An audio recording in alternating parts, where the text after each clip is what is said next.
Et ça, c'est les 6 premiers crus blancs de Rully, qui sont également complétés par 2 premiers crus rouges. L'un provient de Rully premier cru rouge Les Clous, donc qui est juste à côté du blanc.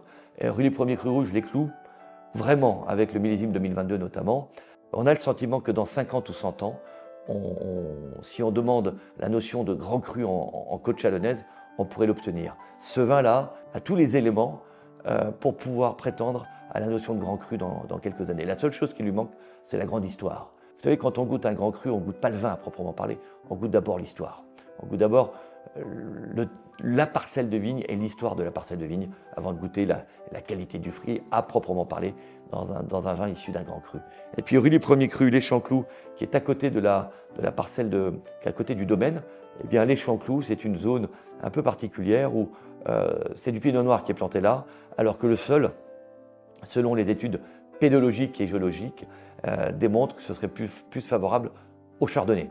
Mais le domaine fait quand même 30 hectares. Sur les 30 hectares, on a 75% de blanc et le reste en pinot noir. Et donc l'idée, à travers les Chanclous et à travers le pinot noir, c'est d'essayer d'exprimer le caractère du chardonnay. Voilà.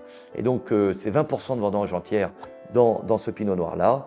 Et c'est travaillé de sorte, moi j'espère, qu'on a au nez, on reconnaît le pinot noir et en bouche, on a le sentiment d'une certaine fraîcheur aromatique qui pourrait faire penser à du chardonnay.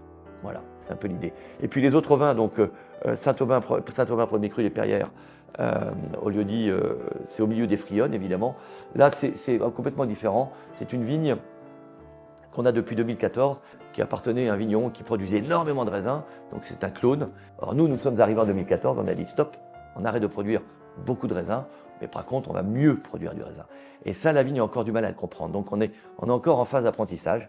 Donc avec Saint-Aubin et moi, on se renifle encore beaucoup. On a beaucoup de choses à apprendre l'un à l'autre. Voilà, c'est une amitié en construction.